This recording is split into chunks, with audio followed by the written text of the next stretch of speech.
श्री कृष्ण चैतन्य प्रभु नित्यानंद श्री अद्वैत गदाधर श्रीवासव हरे कृष्ण हरे कृष्ण कृष्ण कृष्ण हरे राम। श्रीमद् भगवद गीता अध्याय 7 और श्लोक 19।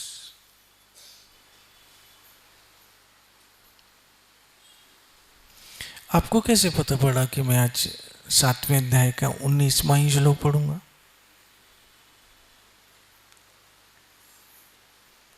जी बोलिए जल्दी से, टाइम नहीं है आज। जी तो आज मैं दूसरा भी तो कोई पढ़ सकता था, कंटिन्यू करते करते 9 और 7 22 भी पढ़ सकता था। जी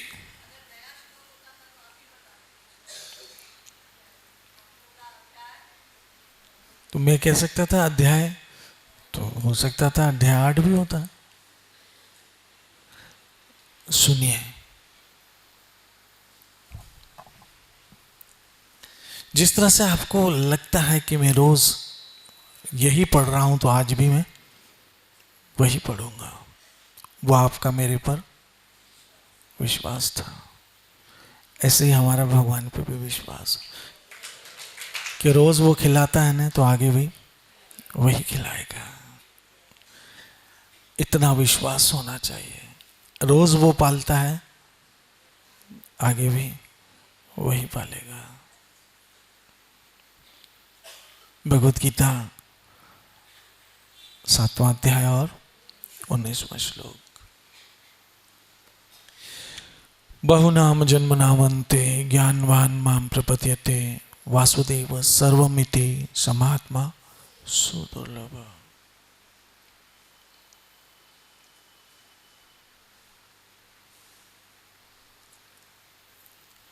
पिछले कई दिनों से हम इसी पर चर्चा कर रहे हैं, एक ही श्लोक पर। और ऐसा नहीं है कि इस श्लोक में मैं पहली बार बोल रहा हूं, इससे पहले भी मैं कई बार बोल चुका हूं इसी श्लोक पर। और मुझे नहीं पता कि आगे भी मैं कितनी बार इस श्लोक पर बोलूंगा, लेकिन मुझे हर बार एक अलग आनंद आता है।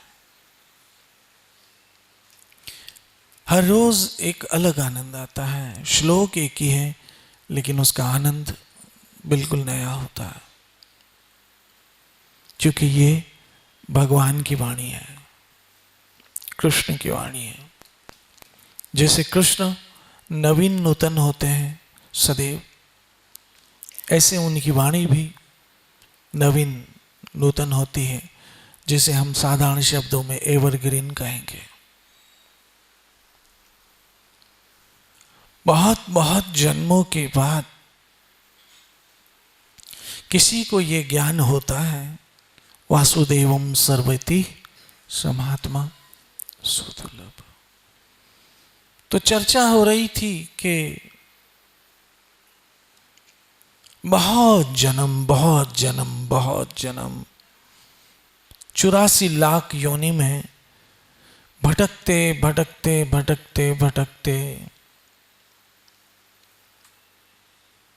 मनुष्य योनि मिली। और जब मनुष्य योनि मिली, तो एक चांस मिला। क्या मिला? चांस मिला, मौका मिला। और वो मौका कब मिला? जब सद्गुरु मिले। अर्थात अब हमें घर जाने का मौका मिल गया है, और इस मौके से हमें हमेशा फायदा उठाना चाहिए। अगर इस मौके को हमने गंवा दिया, तो फिर ये मौका कब मिले कोई नहीं जानता। बहनों, आप जो भी बैठे हैं, माताओं, आप सब एक बात याद रखना कि आज ये जो आपको शरीर मिला है, बड़ा दुर्लभ है, बड़ा दुर्लभ है।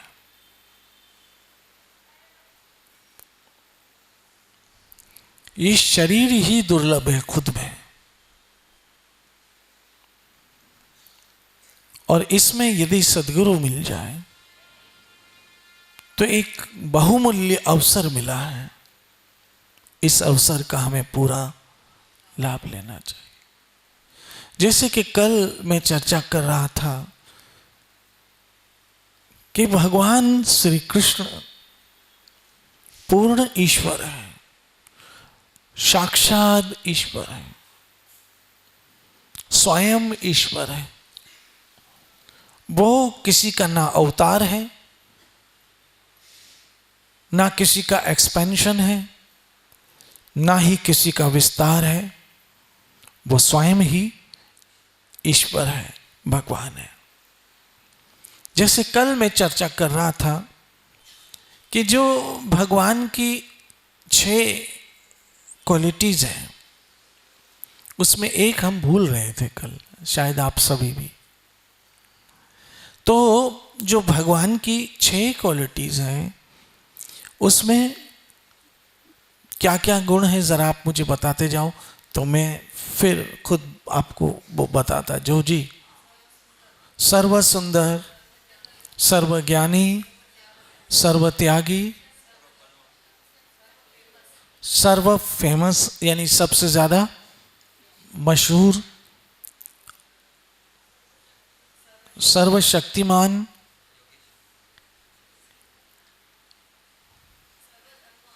सर्वधनवान, वेरी गुड, सर्वधनवान, फुल ऑफ एप्युलेंट।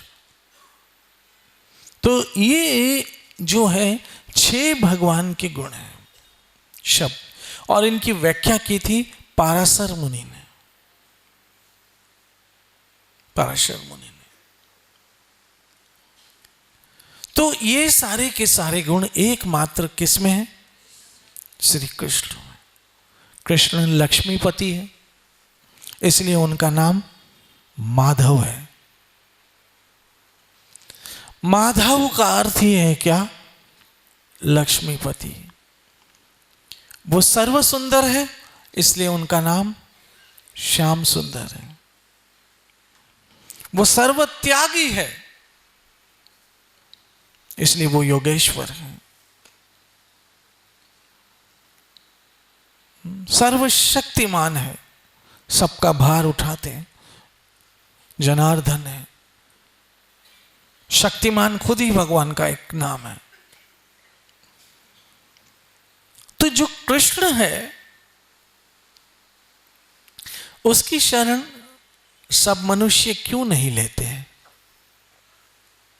यह आज का प्रश्न है। सब मनुष्य क्यों नहीं भगवान श्री कृष्ण की भक्ति करते हैं, उनकी शरण में आते हैं? स्वयं श्री कृष्ण ने इसका उत्तर दे दिया, बहुनाम जन्मनाम अन्ते। जिसको पूर्ण ज्ञान होगा, अभी ज्ञानी तो है लेकिन आधे अधूरे हैं। क्या है? आधे अधूरे ज्ञानी है। संपूर्ण ज्ञान कृष्ण को जान लेना। भगवत गीता में ही कहा, हे अर्जुन, वेदों से भी मुझे ही जानना है, या जो जानने के योग्य है वो मैं हूं। भगवत गीता। कृष्ण कहते हैं जो जानने के योग्य है वो तो मैं हूं, और जानने की योग्य कृष्ण है, और हम जान रहे हैं संसार को। जो जानने की योग्य, अथा तो ब्रह्म जिज्ञासा, वेद ने कहा। यही मौका है उस ब्रह्म, उस परमात्मा को जानने का, और वो कौन है? कृष्ण।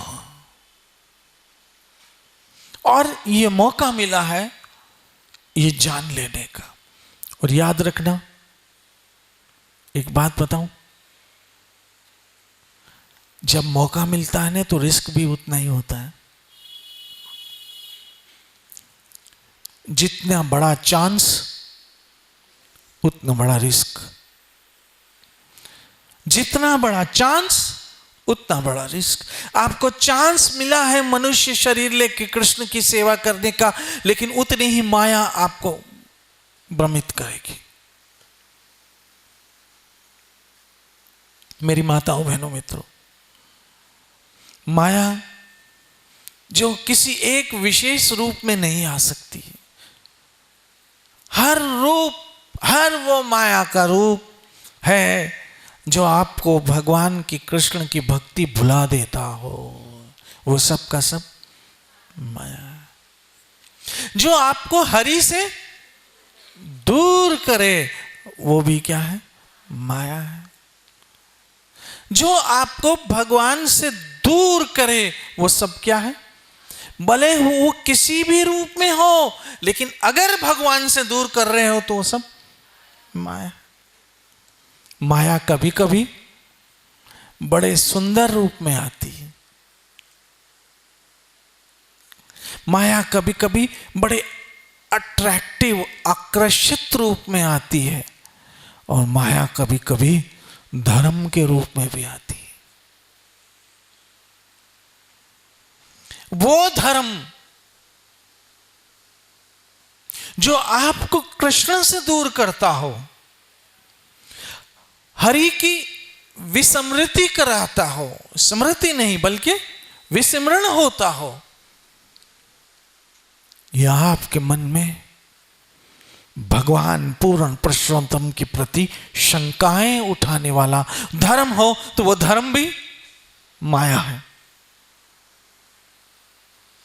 यहां तक कि हर वो व्यक्ति जो अपनी बातों में आपको लुभाता हो और वो बातें आपको कृष्ण से दूर करती हो, कृष्ण से विमुख करती हो, कृष्ण का विस्मरण करवाती हो, वो भी माया है। चाहे फिर वो कोई साधु का रूप ही क्यों ना हो, मैं तो यहां तक कहूंगा, क्योंकि रावण भी तो साधु के रूप में आया था। लेकिन वो जो साधु के रूप में रावण था, हमें क्या पता पड़े कि कौन रावण किसके रूप में है? साधु के रूप में रावण है, हमें कैसे पता पड़े? जब वो हमें भगवान से दूर करता हो, भगवान से दूर करता हो, जब वो हमें धर्म की मर्यादाओं का उल्लंघन करवाता हो, वो साधु हो ही नहीं सकता। वो साधु हो ही नहीं सकता है जो हमें धर्म की मर्यादाओं का उल्लंघन करवाता हो, जो हमें हरि से विमुख करता हो। माता सीता को क्या किया? यही तो क्या, माता सीता को लक्ष्मण जी महाराज ने एक रेखा दी थी और कहा था इससे बाहर मत निकलना, और जहां रेखाओं का उल्लंघन होता हो वो साधु नहीं हो सकता। साधु तो हमें रेखा में रहना सिखाता है, साधु हमें मर्यादा में रहना सिखाता है, उस मर्यादा की रेखाओं में रहना सिखाता है, और जो उल्लंघन करवा दे वो साधु नहीं हो सकता। रावण ने यही किया, मां सीता को लक्ष्मण जी महाराज की दी हुई रेखा का उल्लंघन करवाया, और अंत में परिणाम क्या निकला हम सब जानते हैं। हमें यह मौका मिला है उस माया के आक्रमण से बचो। जब भी आपके मन में कृष्ण के प्रति शंकाएं हो या कोई शंका करवा रहा हो, समझ लेना ये नहीं बोल रहा, इसके द्वारा माया बोल रही है, जो मुझे मेरे ठाकुर से दूर कर रही है। ऐसा नहीं हो सकता। फिर वो माया किसी रूप में भी हो, कभी कभी उसका बड़ा सुंदर रूप होता है, मोहित मत होना। उड़ जाओगे मां सीता की तरह।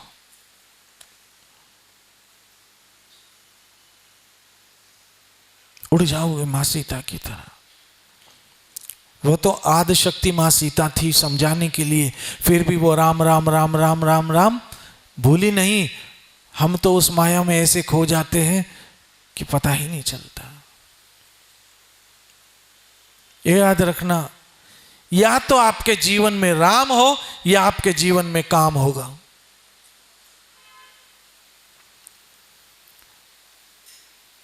अगर राम होगा जीवन में तो सारा काम हो जाएगा।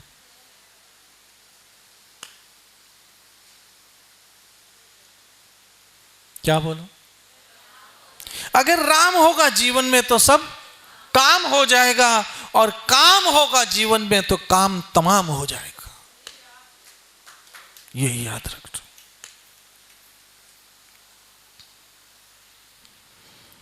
याद रखना, जीवन में अगर राम होगा जीवन में तो सारा काम हो जाएगा। राम होगा जीवन में तो सारा काम हो जाएगा, और काम होगा जीवन में तो काम तमाम हो जाएगा। फिर शिकवा नहीं करना। इसलिए बहुनाम जन्मनाम, मैं फिर से श्लोक की ओर आ रहा हूं। बहुनाम जन्मनाम अन्ते ज्ञानवान माम प्रपद्यते वासुदेव सर्वति समात्मा सुदुर्लभ। तो ऐसे महात्मा दुर्लभ क्यों है भाई? क्यों? कि कोई कृष्ण की ओर आना चाहता नहीं है, सब माया को भोगना चाहते हैं। मुझे आज अमेरिका से एक फोन आया मनमोहन का, चर्चा हो रही थी, मैं थोड़ा आपसे शेयर करना चाहता हूं। वो मुझे बता रहा था कि 4-5 महीनों के बाद मेरा एक पुराना मित्र मुझे मिला। तो मैं उससे मिलने चला गया, उसने बहुत इंसिस्ट किया मुझे, मैं गया। तो मुझे कहने बातों से बातें हुई मेरी उससे। तो मैंने कहा कि अब मैंने दीक्षा ले ली है और मैं ये सब ना खाता हूँ ना ये सब करता हूँ, ये सब मैंने अब छोड़ दिया है। ऑनियन नहीं ले रहा हूँ, गार्लिक नहीं ले रहा हूँ, चाय नहीं ले रहा हूँ, कॉफ़ी नहीं ले रहा हूँ, ये वो बहुत सारी बातें की। तो उसके मित्र ने कहा कि ऐसे करने से क्या होगा? तो उसने समझाया कि हम जन्म मरण के बंधनों से छूट जाएंगे। बोला जन्म मरण के बंधनों से क्यों छूटना चाहते हो? मैं तो सोचता हूं हमें फिर जन्म लेना चाहिए, यहां कितना मजा है, हैं? कितना मजा है यहां, फिर से हमें जन्म लेकर यहां आना चाहिए। बहुत ब्यूटीफुल दुनिया है, ब्यूटीफुल लोग हैं, एंजॉय, आनंद। ये इसी का कहना नहीं है, लगभग बहुत सारे लोग यही सोचते हैं कि हम फिर से मनुष्य बनेंगे और फिर से भोग भोगेंगे, एंजॉय करेंगे।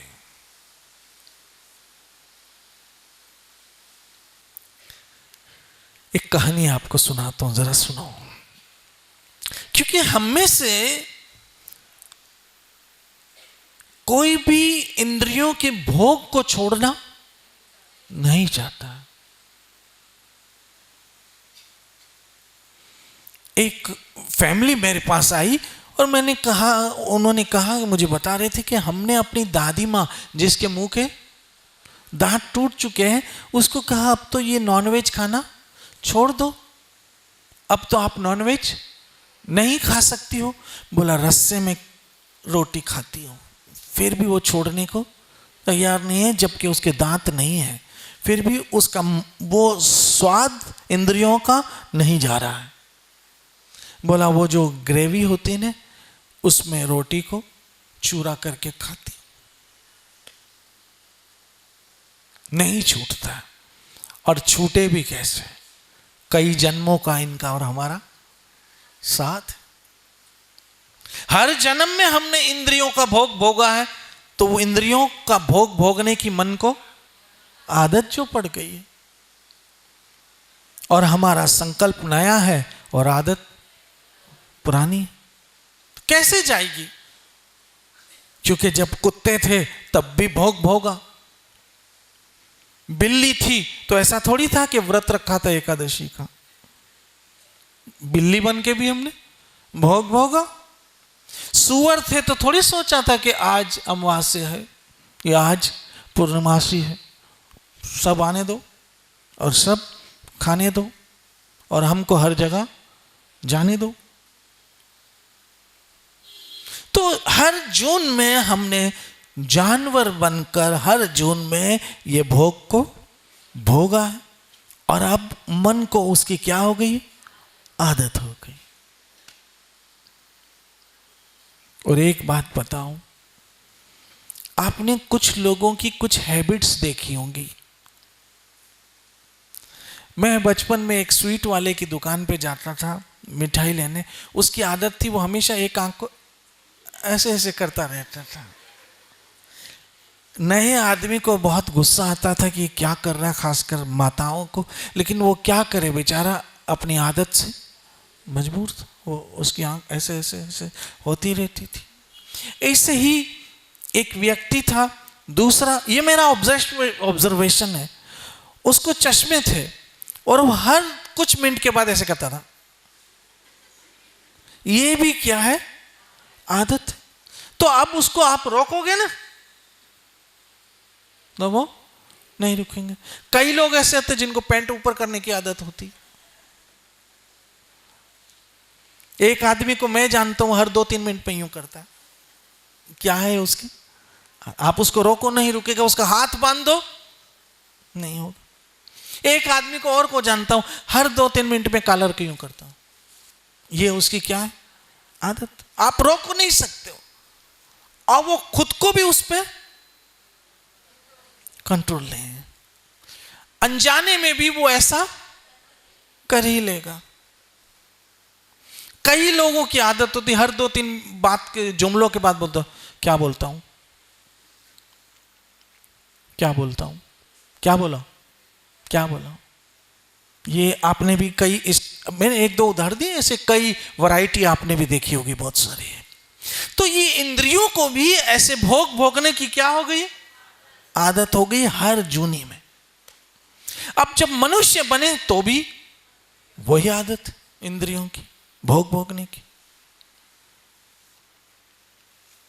और वो भोग भोगने की आदत हमें अपने स्थान से नीचे ले आती है। भगवान ने क्या बनाया हमें? मनुष्य देव। मनुष्य भी एक योनि है जो 84 लाख योनि में सर्वश्रेष्ठ है, और हम पशु पे आ जाते हैं क्या करने के लिए? वो भोग भोगने के लिए। मैंने कल सोशल मीडिया पे एक वीडियो देखा जो आपको शेयर करना चाहता हूं। वो कहानी मुझे याद दिलाना, कहीं मैं भूल ना जाऊं। तो क्या हुआ कि एक व्यक्ति था, आपने कभी कनखजूरा देखा है? कैसा होता वो है? हाँ, उसके बहुत सारे पांव होते हैं, बहुत सारे छोटे छोटे छोटे छोटे, और कम से कम 1.5-2 इंच 3 इंच तक का वो होता है, और 1-2 सेंटीमीटर तक का वो मोटा होता है। वो एक व्यक्ति ने पकड़ा, वो पूरा वीडियो है, शायद आपने भी कल देखा होगा, फेसबुक पे था, मेरी टाइमलाइन पे किसी ने उसको पोस्ट किया था मेरे प्रोफाइल पे। तो मैंने देखा कल कि वो इतना बड़ा कनखजूरा, पहले उसको किसी चीज से पकड़ा, पकड़ने के बाद उसका एक मुंह का हिस्सा उसने तोड़ा किसी चीज से, इतना छोटा ही, फिर उसको पकड़ के ले गया, नल के नीचे रखा और उसको अच्छी तरह से धोया। तो मैं समझा अब इसको क्या करेगा, तो मैंने कहा अभी इसको फेंकेगा, लेकिन धोया तो मुझे कुछ कुछ समझ आने लगा। धोने के बाद वो खा गया। आप बिलीव करोगे, चाइनीस आदमी था, खा गया। और ऐसे मजे से खा रहा है जैसे हम सेवैयां पापड़ खाते हैं, मजे से खा रहा था। मैं वो वीडियो देख नहीं सका, लेकिन उसको टेस्ट आ रहा था। बिल्कुल इसी तरह से जिस समय आपका मुंह टेढ़ा हो गया, पहले थोड़ा था, अब वो मतलब हो गया, टेढ़ा हो गया, ऐसे ही देवताओं का मुंह हमें मांस दारू पीते भोग भोगते हुए टेढ़ा हो जाता होगा। किसी ये क्या कर रहे हैं। और जब हम भगवान श्री कृष्ण को भोग अर्पण करके प्रसाद खाते हैं, तो आप विश्वास करो देवता भी लालायित रहते कि काश थोड़ा सा मिल जाए हमें भी, ये मेरे ठाकुर का प्रसाद है। मुझे जगन्नाथपुरी की जय जगन्नाथ, जगन्नाथपुरी की एक घटना याद आ रही है कि एक दिन ब्रह्मा जी आए जगन्नाथपुरी भगवान जगन्नाथ का महाप्रसाद लेने। आप जो भी जा रहे हो वहां महाप्रसाद जरूर लीजिएगा।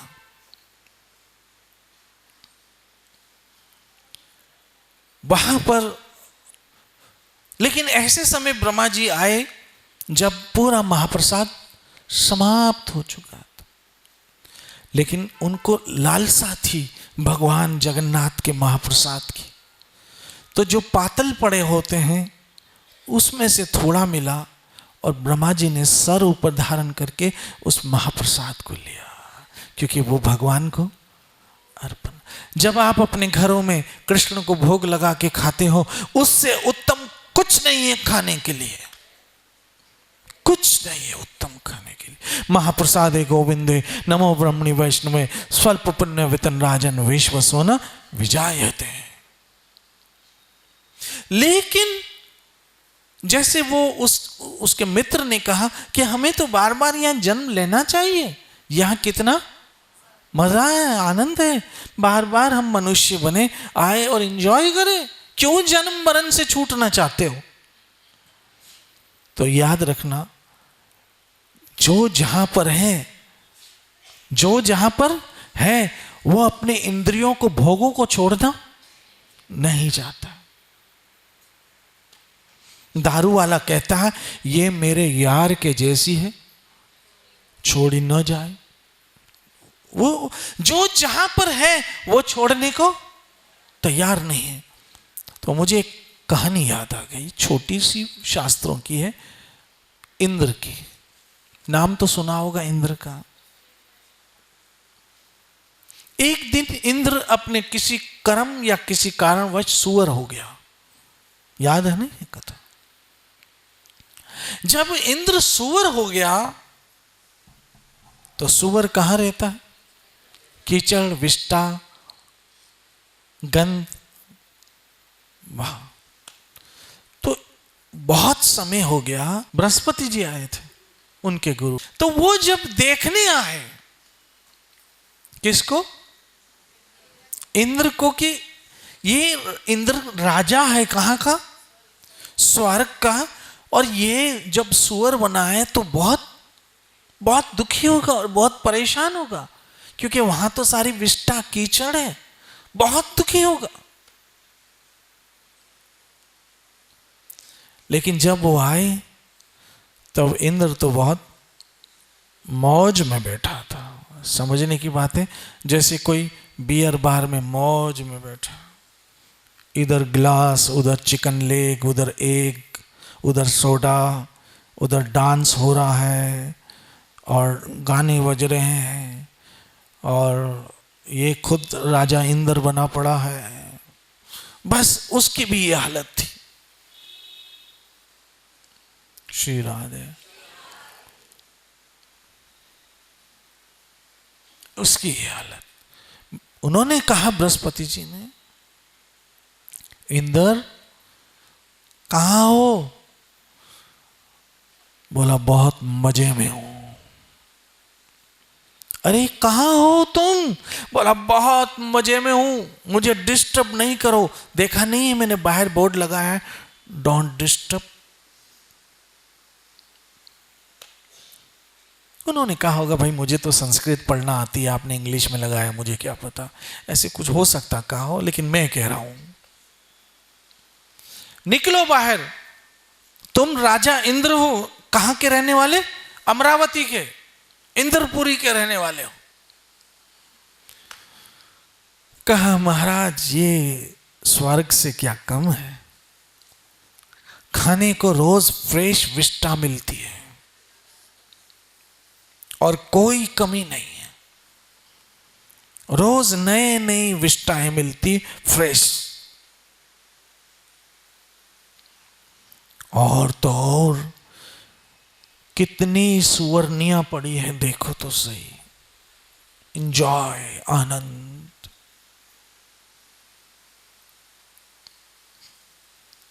और रहने को कूल कूल ठंडा ठंडा कीचड़,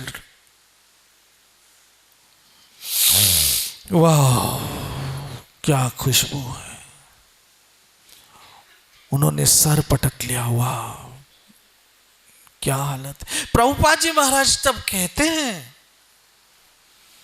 कि जिस तरह से इंद्र को कीचड़ में आनंद आ रहा था और वो भूल गया कि वो कौन है, राजा है, कहां का? स्वर्ग इंद्रपुरी का, ऐसे हम भी भूल जाते हैं कि हम मनुष्य हैं। हम उस कीचड़ में गिर जाते हैं और कहते खाओ पियो और मौज करो, लेट्स एंजॉय। हम भी उसकी तरह, हम सोचते हैं अब उन्होंने कहा चलो वापस, कहा स्वर्ग इंद्रपुरी, बोला मुझे यहां से नहीं जाना है, मुझे नहीं जाना है।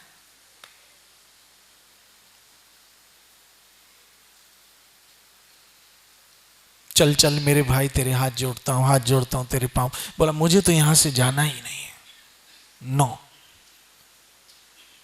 इसी तरह से हम जब इन कीचड़ में पड़े हुए लोगों को कहते हैं ये सब छोड़ो कीचड़, वो हमें ही छोड़ देते हैं।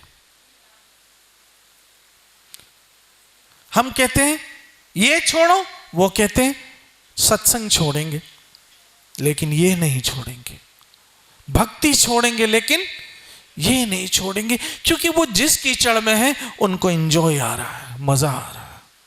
लेकिन उनको नहीं पता है, गाफिलों को, कि मजा एक दिन सजा का कारण बनेगा। इसलिए जब मनुष्य शरीर में जीव आए और उसमें उसको सद्गुरु मिल जाए, हाँ, ब्रह्मांड ब्रह्मते लोग, कौन भाग्यवान जीव, कोई भाग्यवान जीव है जिसको ये भक्ति लता बीज मिला हो, जिसके द्वारा वो अपने वापस घर चला जाए। मेरी माताओं बहनों मित्रों, ये मौका चुकना मत, मिस मत करना प्लीज। अगर चुक गए ना तो फिर वापस मौका, माता पिता मिल जाएंगे भव सागर के माही, हरि कथा और कीर्तन कबीर फिर मिलन करना ना ना नेवर। इसीलिए भगवान कहते हैं ये तो बहुत बहुत जन्मों के बाद किसी को होता है, और जिसको ये ज्ञान हो जाए है, समझ लेना ये आखिरी मौका है, मिला है, और अपने घर चले जाओ। Back to home, back to good head, chant Hare Krishna and always be happy. नित्य भजो हरे कृष्ण कृष्ण कृष्ण हरे राम, श्री श्री राधा वृंदावन चंद्र बिहारी लाल निताय। जय जय श्री राधे, जय जय श्री राधे, जय जय श्री राधे।